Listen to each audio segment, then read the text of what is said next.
The year is 1942. Across the boundless dunes of North Africa, something immense begins to stir. Imagine standing there as the horizon trembles. An armada, greater than any the world had ever witnessed, slowly emerges from the sea's shimmering edge. This is Operation Torch.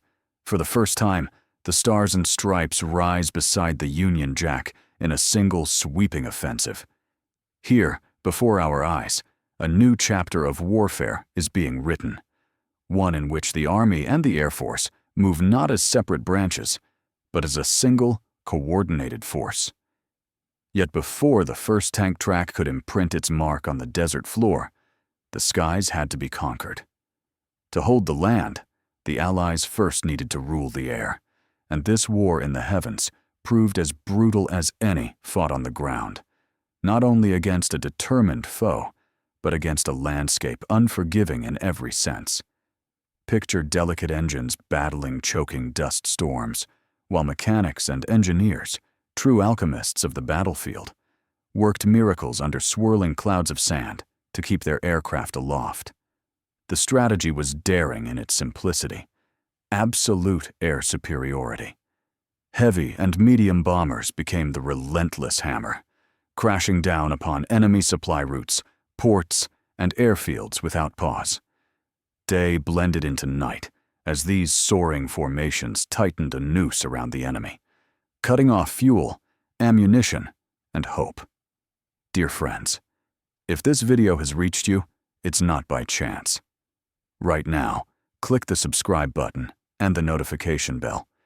Write a number from 1 to 5 in the comments. I will personally respond to the first 50 comments and make sure to watch the video until the end. Meanwhile, fighters and fighter bombers took on a role that would have seemed unimaginable only years before. They became airborne artillery for the troops on the ground. Imagine them skimming just above the dunes, racing so low and so fast that the desert wind seemed ready to tear them apart.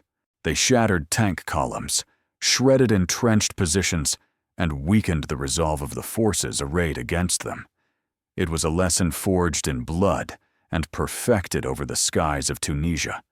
The army that holds the air holds the battle.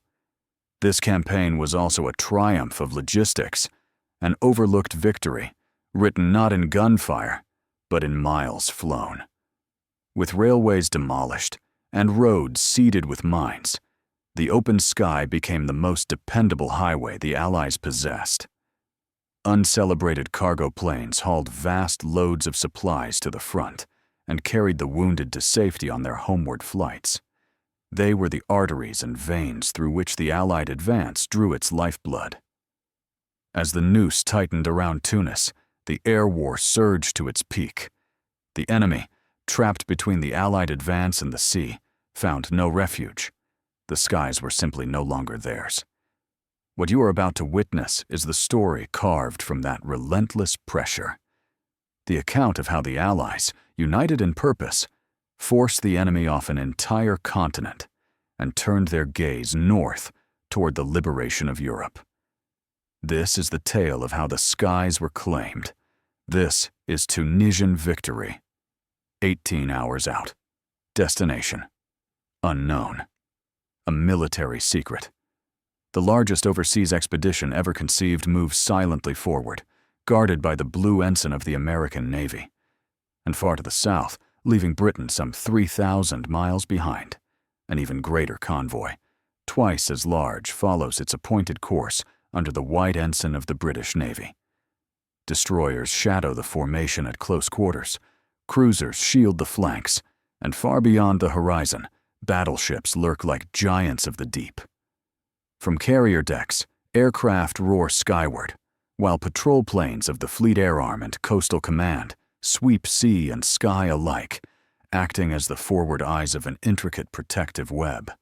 North-northeast, the American convoy. Southwest, by west, the British. Nothing of this magnitude had ever disturbed the oceans since the birth of the world itself. This was a combined operation, one whose seeds had been planted 4 months earlier in Washington, D.C. The President of the United States welcomed the Prime Minister of Great Britain, drawn together by the sheer gravity of the world's plight. Through the night, lights blazed inside the White House as both leaders and their combined chiefs of staff met in ceaseless consultation. They shared a single, stark vision taking shape in their minds, a vision of two-axis spearheads slicing eastward. In the north, von Bock carving his path through the Ukraine toward the Caucasus. In the south, Rommel pressing dangerously close to Egypt's border. These twin drives were intended to converge in Iran, then surge east toward India. Meanwhile, in the Orient, Japan had seized the coasts of China, the East Indies, Malaya, and Burma, preparing for its own westward thrust. Had these two enemy advances joined, Russia and China, save for remote Arctic ports, would have been utterly isolated. Japanese resources and German industrial power would have fused. And the peoples of Europe, Asia, and Africa, nearly 7/8 of the world's population, would have fallen under tyranny. And so a decision was born, bold, revolutionary, forged in the darkest hour. Bold because the Allies dared to seize the initiative. Revolutionary because this offensive would be conceived, planned, and carried out jointly by the peoples of two nations. The moment and the location were agreed upon. The code name, Acrobat. Two elements were paramount: time and secrecy. 125 days to plan and launch an operation from bases separated by 3,000 miles in operation, involving hundreds of thousands of American and British soldiers and sailors, and millions of workers on both sides of the Atlantic, whose efforts would shape the plan, though the plan itself remained hidden from them. Only a few dozen men knew the full blueprint for the greatest combined operation in history. In London and Washington, American and British officers sat shoulder to shoulder at adjoining desks, grinding through endless days and nights of meticulous preparation. Through that enforced closeness, respect grew, understanding deepened, and from it emerged the foundation of what would become an Allied army. Hour by hour, reports poured in on the monumental task of forging this striking force. It was a race against time. In the United States, waves of men and mountains of supplies surged eastward toward the Atlantic coast. Across Britain, by road and rail, another army moved in tandem. Dock workers labored without pause, smashing tonnage records as they loaded single ships to unprecedented capacity. For every British and American soldier, 10 tons of equipment were required. On both shores of the Atlantic, the effort swelled. Guns, trucks, aircraft, fuel, water, food, barbed wire, locomotives, all flowing toward one destiny. Imagine the endless steel-gray horizon trembling under the weight of a secret, too large for the ocean to hold. That was the world our convoys moved through, silent, disciplined, invisible. We carried 520 different kinds of ammunition alone, each crate a heartbeat of the vast operation unfolding. Every ship departed precisely on schedule, every movement wrapped in absolute secrecy. Not a whisper leaked into the wind as the convoy pressed forward along its hidden trail. My name is McAdams, Joe McAdams, from Kansas City, Kansas, private first class. And I stood on the deck of one of those very ships you're picturing now, part of the biggest show on Earth. Though I didn't realize it then. Too many vessels around us to take in at once. The sea looked like it had sprouted steel islands. We'd been yelling for action for months, and at last we were going to get it. But where? Norway? France? Italy? China? We were left guessing until the 5th day. Then came the announcement, the one thing we'd all been waiting for. They handed out small guidebooks. I remember the opening sentence clearly. You are to do duty in North Africa as a soldier of the United States. I felt a jolt, as if someone had jabbed me in the ribs. North Africa? Why there? And why the mysterious name Acrobat? The plan unfolded like a puzzle. The American convoy pushed eastward. The British one came down from the north. West of Gibraltar, the British ships split in two. For 12 hours, the separated halves steamed in opposite directions. Then the second group swung around, chasing the first and passing the fortress of Gibraltar exactly 24 hours later. Every move ran with the mechanical precision of a master clockmaker, and with that, the vast combined operation would erupt in simultaneous landings at Casablanca, Oran, and Algiers. Casablanca our shield against an Axis strike through Spanish Morocco. Oran and Algiers to give us the leverage we needed to drive eastward. Then Tunisia, the key from which we could slice through Rommel's lifeline across the Mediterranean. Picture it, trapping Rommel's Africa Corps between the advancing Allied forces and the British Eighth Army. One crushing arm of the Axis pincer snapped shut forever, and with control of the Mediterranean, supply routes around the Cape of Good Hope would be cut nearly in half. North Africa would become our launching pad, our dagger, poised toward the heart of the Axis fortress. These were the central aims of Operation Acrobat. On both convoys, the men kept themselves fit, now finally understanding the mission awaiting them. For many, this journey pushed them farther from home than they had ever traveled. That was certainly true for me. And it was true for another man whose voice still rings in my memory. "My name's George Metcalf," he said. "I was a greengrocer back in Civvy Street. His family had soldiering in their blood. His father fought at Passchendaele, and he himself had been at Dunkirk. Never met such a collection of blokes as the lot we've got aboard," he laughed. "Glasgow, New York, London, Melbourne, Cape Town, Montreal, Chicago, Birmingham, Wellington, Bethnal Green. It was as if the entire world had squeezed itself onto that ship. About time this international team got cracking," he told me. Peeling potatoes, he'd composed a letter to his girl about zigzagging ships, flying fish, and whales, though we hadn't spotted a single one. "But she'll like hearing I'm enjoying myself," he said. And now he had even better news, something he'd just watched go up on the ship's notice board. But the Eighth Army's offensive was only one thread in a sweeping design: the bombings of Genoa, Naples, and Turin. The precision strikes on the Renault factory, forging Rommel's tanks. All of it, every seemingly isolated action, belonged to Operation Acrobat. And the enemy remained utterly blind to its scope. They knew nothing of General Mark Clark's secret submarine journey to Africa, carrying a message meant to slip quietly into France. Nothing of General Eisenhower's arrival at Gibraltar, where he met General Henri Giraud, who had received Clark's smuggled message. Not a hint reached them until the very last moment, when the first British ships glided past the shadowed guns of Gibraltar. Night wrapped the Strait of Gibraltar as the ships passed through, the exact hour chosen with care. In such narrow waters, an attack felt inevitable. On board and on the rock itself, every man stood to his post. Yet the convoy steamed steadily onward. It was as though, in that fleeting instant, the enemy's sword slipped from his grasp, hesitation freezing his hand. This time, it wasn't London or Washington where lights burned all night long, but Rome and Berlin. For the first time since the war began, someone else conducted the music of events, and before the enemy could gather its thoughts or summon its forces, our ships lay precisely where they were meant to be. 4 months of planning surged toward a climax. Off Casablanca waited the American convoy.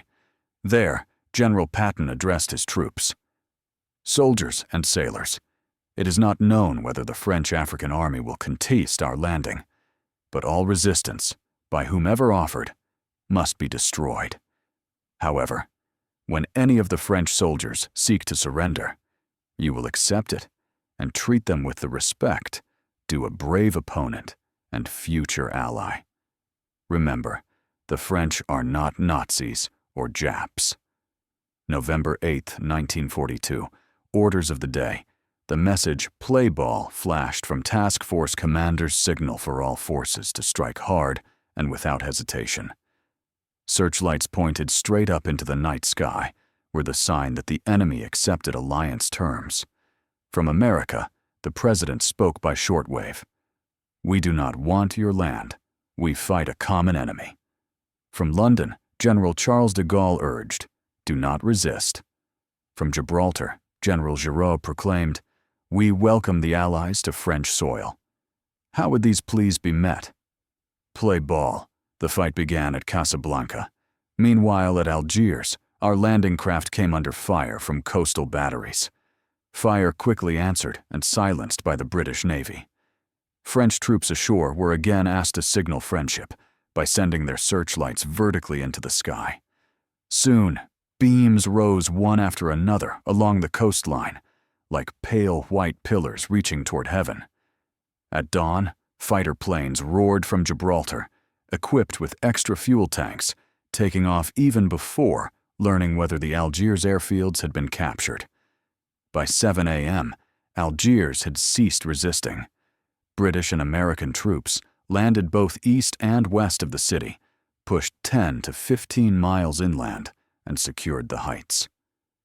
In the city that historic morning, November 8th, stood Admiral Jean Darlan, Vice Chief of State under Marshal Pétain. After consulting with him, the French commanding general agreed to surrender Algiers. At Oran, American paratroopers and airborne infantry had flown 115 miles from Britain to capture key airfields, while additional American troops stormed ashore under the shield of the British Navy. As in Algiers, the resistance lasted only hours. But in Casablanca, the battle still roared. Shore batteries, along with the heavy guns of the French battleship Jean Bart and several cruisers, destroyers, and gunboats, unleashed punishing fire. American naval guns and precision bombing gradually beat them into silence. Push inland, shock troops severed railways and communication lines, closing in from north and south. 2 days later, Germany invaded unoccupied France. In response, Admiral Darlan declaring Marshal Pétain a prisoner of the Axis, and himself the Chief of State ordered the fighting to end. The surprise of our landings was absolute. German armistice commissions were caught utterly unprepared in every city. Their mission? To drain North Africa of raw materials and food. And they had been caught flat-footed. The people of North Africa seemed almost relieved to see the Axis forces retreat. Events began to unfold with breathtaking speed. To Algiers came General Anderson, at the helm of the British First Army, while General Giraud assumed command of the French land forces. United under the leadership of General Eisenhower, these Allied forces were ready to march onto the battlefield. Once again, the tricolor, the stars and stripes, and the Union Jack flew side by side in defiance of the Axis. Yet the enemy wasted no time. Across the Mediterranean, by sea and by air, they funneled men and equipment into Tunis and Bizerte. Despite this urgent influx, the Allies resolved to launch the campaign immediately, racing toward distant cities before the enemy could entrench their grip. The decision was audacious.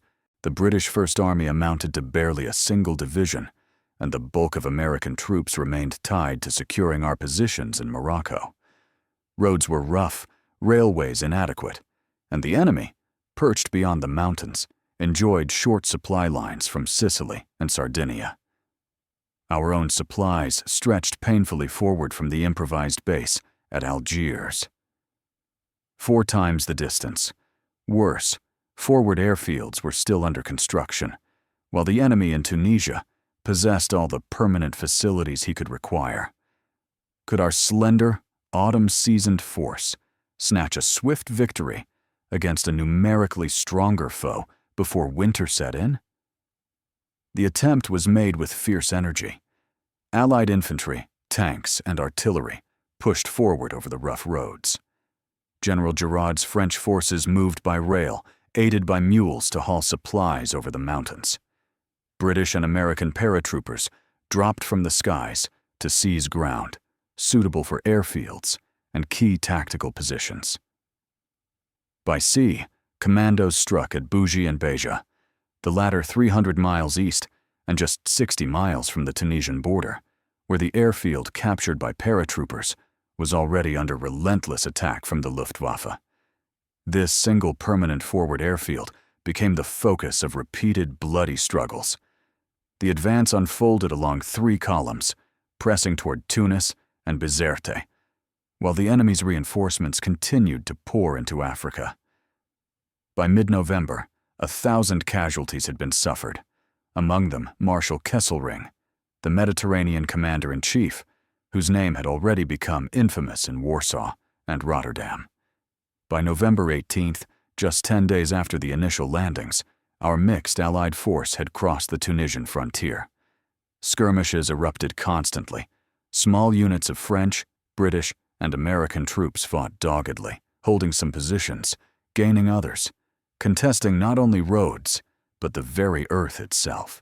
By November 22nd, we reached Beja some 450 miles from Tunis. Reports arrived that 30 miles away, General Barré's French forces held Mejis el Bab against determined German attacks, armed with little more than rifles and machine guns. General Anderson moved swiftly to support them. Together, they established a crucial pivot and forced the Germans back. But as the Allies entered the open plains, exposure to superior German tanks and aircraft grew perilous. November 25th brought the first significant tank engagement. 15 enemy tanks destroyed, the remainder withdrawing. And still, the push continued, inexorably, toward Tunis and Bizerte. Mile by mile, supply lines stretched thin, reinforcements dwindled, the cities drawing ever nearer.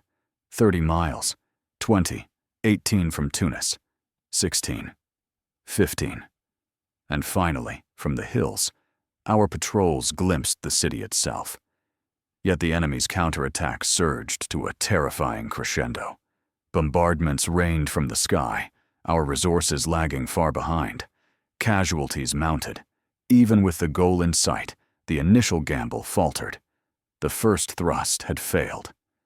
The Allies withdrew to the safety of the hills, only to confront a new adversary, winter itself. Improvised airfields flooded, grounding aircraft. Roads became rivers, tanks mired in mud. Hopes of a swift victory sank into the mire. But the effort had not been in vain.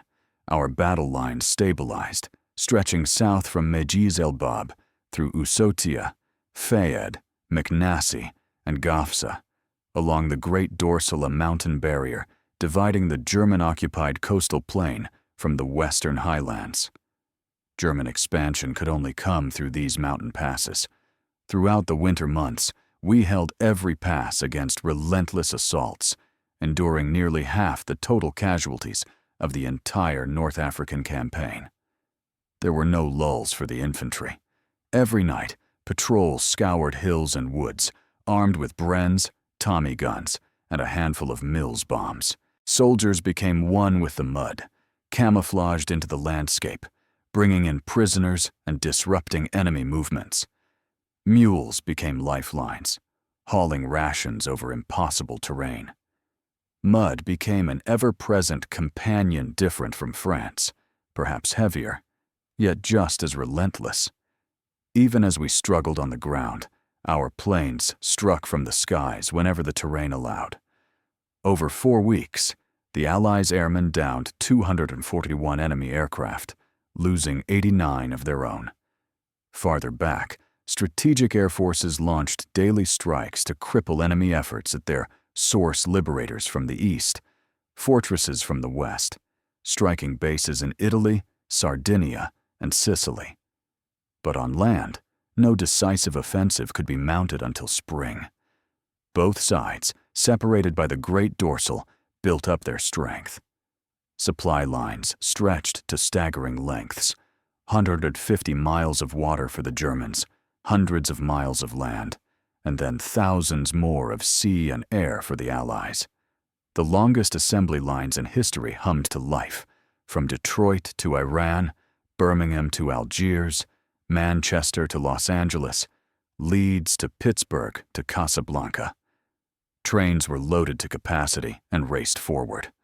The South Atlantic became not only a seaway, but an airway, as flights of P-38s, equipped with extra fuel tanks, bridged the vast ocean. Each flight cut through the sky under the steady leadership of a flying fortress, serving as a beacon for navigation. From Gibraltar, aircraft shipped from Britain and painstakingly reassembled on the Rock lifted off toward Tunisia one after another until nearly 1,200 planes had reached the front this way. Imagine those skies, suddenly alive with machines of war, where before there had been only the swoop of seabirds.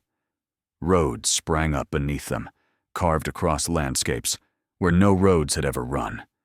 And on half-finished landing strips still soggy with winter rains, giant transports settled down heavily, unloading precious cargo. Power raw, industrial, relentless, was pouring into North Africa like a rising tide. Tunisia was destined to become the stage for a monumental campaign, a battlefield where Scipio and Hannibal had once clashed, where 3 times in history entire armies had been swallowed between mountains and sea. Now those ancient hills and plains prepared to echo again with the fury of war. No longer the trumpeting of war elephants, but the thunder of tanks and the shattering roar of artillery. And this time, not an empire's ambition, but a way of life hung in the balance. On Christmas Day, 1942, under the cold North African sky, soldiers and airmen, whether in small makeshift chapels or gathered beneath open heavens, let their thoughts drift thousands of miles homeward. Perhaps you can picture them, men thinking of New York's tall skyline, of the Midwest's endless plains, of the towns and villages of France, the hills of India, homes in Cape Town and across the African veld, the snows of Canada, or the sunlit warmth of New Zealand and Australia. Others thought of the fog and drizzle in London, or the chill streets of Edinburgh. And all of them thought of their comrades already fallen, and of the cause for which those men had died: liberty, tolerance, dignity, peace. In their hearts they felt the faint brightening of the horizon, as if a new dawn were struggling to be born. I remember hearing someone say, "Thanks," a simple word carrying the weight of a soldier's longing. Many of us received parcels that Christmas. You want to know what arrived in mine? Stuffed dates. Imagine that, stuffed dates in Africa beneath actual date palms. Life has its ironies. Still, Christmas is Christmas. You get homesick, of course you do. But you also get Christmas dinner. The troops sang, too, jaunty songs echoing across the camp. "That's a fact," they'd say between verses, laughing at the absurdity of singing carols so far from home. And everyone ate well that day. Even the unit's pets found their bowls a little fuller. Longbottom, one of our men, finally warmed up to the local kids. At first, the children held back, wary, shy, but soon enough their smiles emerged, especially when candy was offered. Kids are kids everywhere. Many looked half-starved. The Germans had stripped the land bare. So we gave half of our milk ration to the Red Cross, who doled it out among them. Off duty, we wandered, taking in sights that felt both strange and mesmerizing. We wondered what the Moorish girls looked like behind their veils. Wondering, I might add, was as close as we ever got. Then came one quiet Sunday, the middle of January. We were lounging around, catching up on mail from home, when suddenly the call came for assembly. Polish your brass. Shine your leather. Some of us grumbled, asking what all the fuss was about. We found out soon enough, and I swear, you could have knocked me over with a tank tread. It was the president himself, riding by in a jeep, and when Mr. Churchill arrived too, cigar unlit for once, we knew history was taking a deep, decisive breath. In a small seaside hotel in Casablanca, the great discussions began without delay. Their purpose? To shape the blueprint of victory in Africa and far beyond. First on the agenda was a meeting between Generals de Gaulle and Giraud, who had succeeded Admiral Darlan, assassinated just a month earlier. That meeting would spark the unification of the fighting French, those who had never surrendered hope, and those in whom hope had just been rekindled. Second came the creation of a unified command for the new Tunisian campaign. Though Allied forces in the region were now chiefly British, all agreed that General Eisenhower would remain the supreme commander. His deputy commanders were 3 British leaders: General Alexander on the ground, Admiral Cunningham at sea, and Air Chief Marshal Tedder in the air.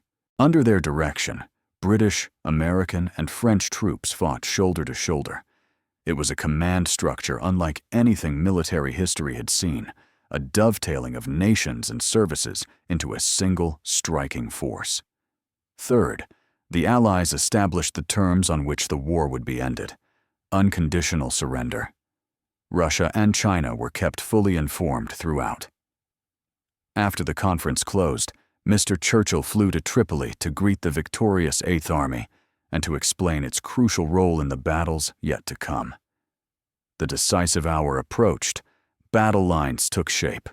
The British First Army in the north, General Giraud's French in the center, the Americans further south. And farther still, a small detachment of fighting French completed their legendary 1,500-mile march and anchored themselves on the left flank of the British Eighth Army, which now faced the formidable Mareth line. Behind that barrier, Rommel's forces, after months of retreat, had dug in. Tunisia bristled with German troops, 15 full divisions, hardened veterans of Poland, France, and the Balkans. Alongside them stood 7 Italian divisions, armed with the latest equipment, including new Luftwaffe fighters and bombers.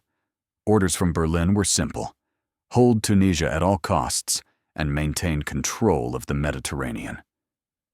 Rommel, peering out from behind the Mareth line, saw danger forming behind him. The Allied armies moving along the Great Dorsal threatened his rear as surely as the Eighth Army threatened his front. So he struck first. On February 14th, his blow landed.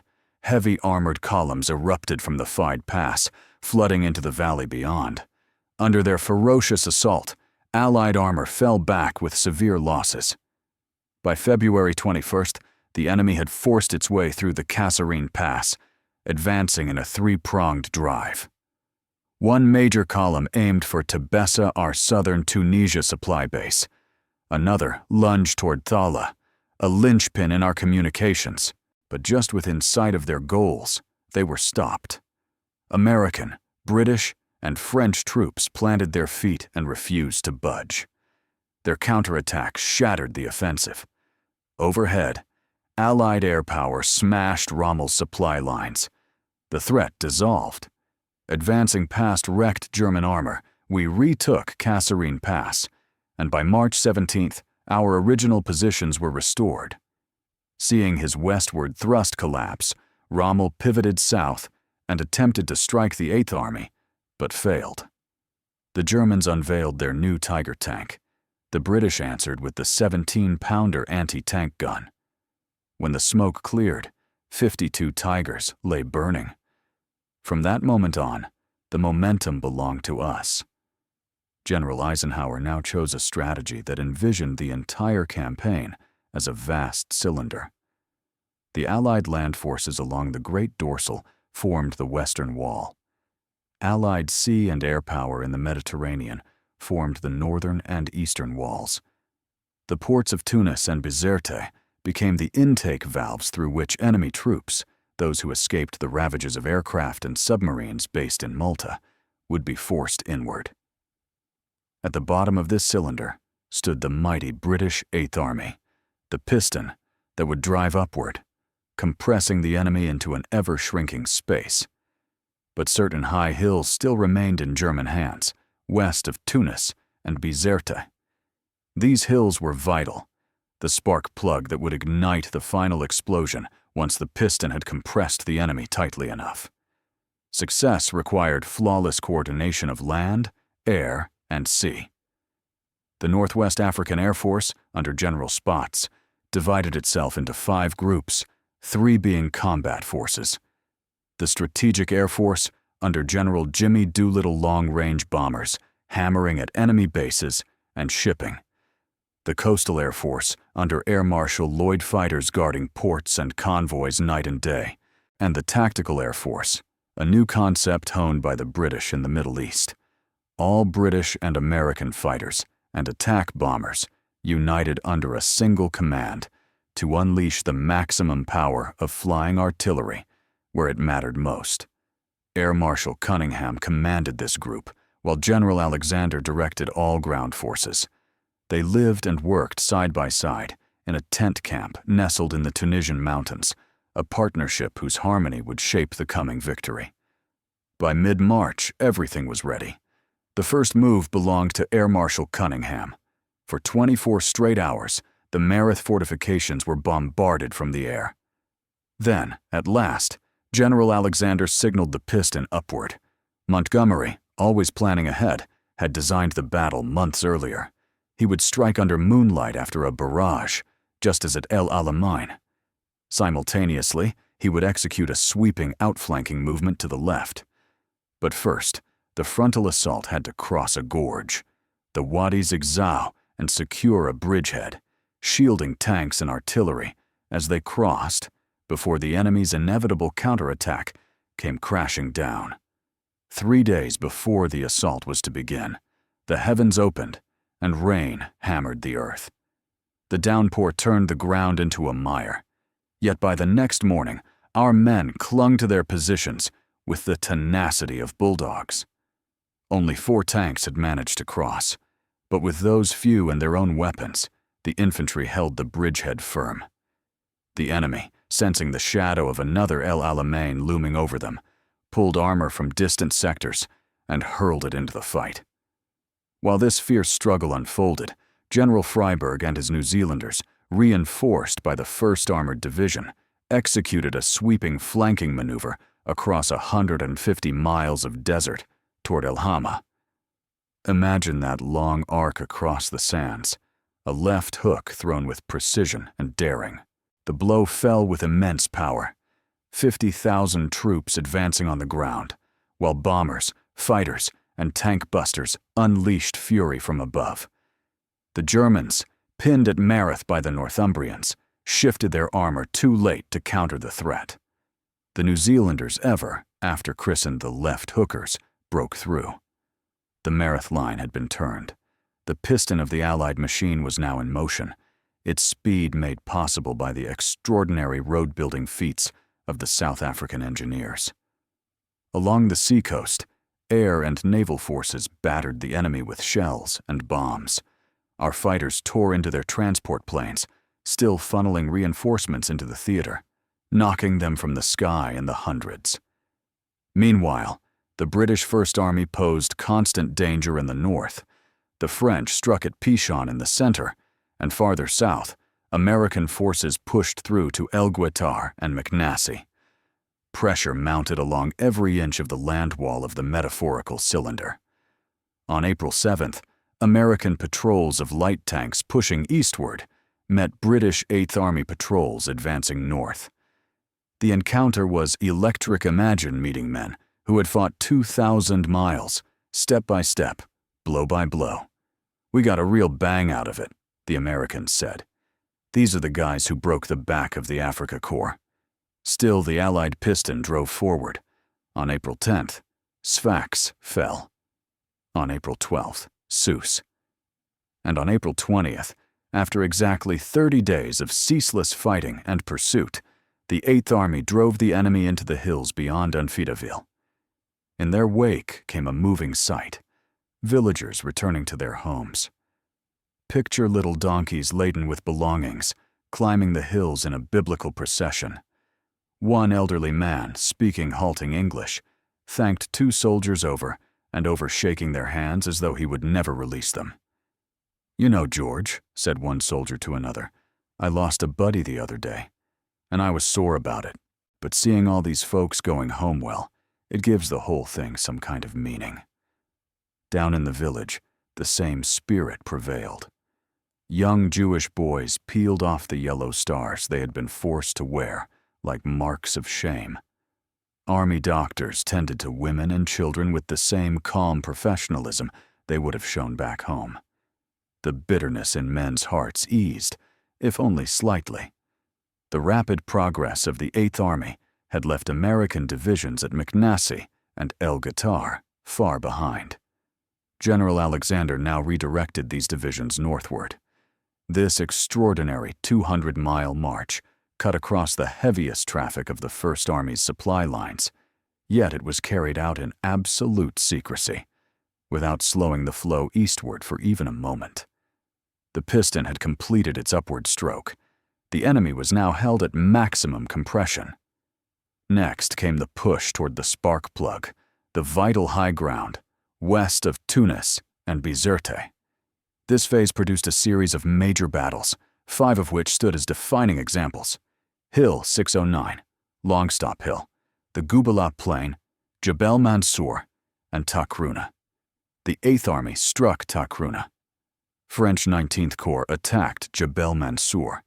On the Gubala Plain, the British 6th Armored Division, driving toward Tunis, drew nearly all remaining enemy armor onto its front. After 3 days of brutal fighting, the Allied purpose was achieved. Von Arnhem's tanks and guns were pulled into a single killing ground and destroyed. Meanwhile, the British 78th Division pressed its attack on Longstop Hill. For 12 days, the mountains echoed with the thunder of artillery. As infantry advanced, engineers and pioneers carved roads across the mountaintops to deliver vital supplies. In just 14 days, they built 11 miles of road through terrain that seemed almost to defy passage. Farther north, American forces launched their own phase of the campaign. It began with the assault on Hill 609, preceded by long-range artillery fire. Correction all batteries, lift 8. Baker. Hill 609 was taken. There weren't as many of us when we reached the top as when we started, one soldier said. But we took it. One by one, von Arnhem's mountain strongholds fell. The Germans had been outfought. Now they were to be outmaneuvered. General Alexander understood their fear of the 8th Army, and fed that fear with heavy bombardments and local attacks along Montgomery's front. At the same time, he secretly shifted the 4th Indian Division and the 1st and 7th Armored Divisions from the 8th Army to the 1st Army in the north, the true axis of the coming blow. The spark plug was secured. Now came the moment to detonate the compressed mass. Time to unleash full power. Time to show the self-professed apostles of force what real force looked like. British and American aircraft. Everything that could fly filled the sky. British and American troops. Everything that could shoot advanced on the ground. French artillery, French infantry, the British Navy. Every arm poured out its concentrated fury. Imagine standing at the edge of a battlefield where the very concept of blitzkrieg seems to reinvent itself before your eyes. Can you feel that tremor in the air? The moment when a tactic once worshipped by its creators suddenly turns against them with a force they had never dared to imagine? The Axis challenge to the free world, fight or yield, was finally being met head-on. And within a mere 8 hours, the seemingly rigid German defenses, that hard crust of resistance, cracked apart. Our armored divisions surged forward like an unstoppable tide. Picture the scene. American forces driving into berserk with a momentum that felt almost surreal. British units slicing straight through the middle to seize Tunis. One British armored spearhead thundered across the narrow throat of Cape Bon toward Hammamet, while another swept around the Cape's tip to seal off every hope of evacuation. In that moment, the entire Axis force shattered into 4 isolated fragments. And then, the end came. Swift, inexorable. By the dozens, by the hundreds, by the thousands, they emerged. On foot, in trucks, marching behind their own bands, surrendering in droves. It became the greatest capitulation of fully equipped troops that modern warfare had ever witnessed. Our own toll was heavy, nearly 70,000 casualties in dead, wounded, and missing. 35,000 British, 18,000 Americans, 15,000 French. Yet for every soldier we lost, 5 fell on the enemy's side. When the final count was made, 15 divisions, 266,000 of their finest men, laid down their arms. And think of this. No baton here, no Crete, no gaunt, disease-ridden fighters clinging to the last thread of life, striking out bare-handed. These were men trained in the doctrine of power, and power was the language they understood. The moment they recognized a superior might over them, they stopped. Not gradually, not hesitantly. They stopped cold. Thus closed the chapter of the Axis adventure in Africa. Strange, isn't it? After so much thunder and upheaval, silence drifted in. Seems funny, don't it, Joe? So quiet. Yeah. What's eating at you, Joe? I don't know. I just keep thinking of all the labor poured into those burned-out tanks and half-tracks and planes. All of it. Gone. Wasted. Had to be done. Sure, but still, imagine all those trucks and cars, everything that scrap could have been. I know. A damned shame. All because he was told he was some kind of Superman. Never questioned anything for himself. Never argued things over the way we do. And that, perhaps that is the core difference, isn't it? We argue the toss, as they say. They don't. And when a man stops arguing, stops thinking, isn't he only half a man? Nothing more than a tool, a wrench, a saw, a gimlet. Maybe some prefer it that way. But suppose someone tried to treat you or me like that, Joe. Suppose someone ordered, put out that fellow's eyes, turn a hosepipe on that Jew or on that woman. Would we obey? What do you think? You and me, Joe. We don't always think alike, but at least we think. You, me, old Alphonse, the whole gang. We use our heads. And then a spark. George, I've got an idea. After the war, why don't we keep working together?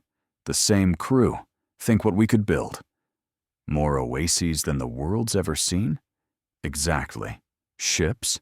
Thousands of them? Right. And food enough so no one goes hungry again? Yes. Building instead of destroying.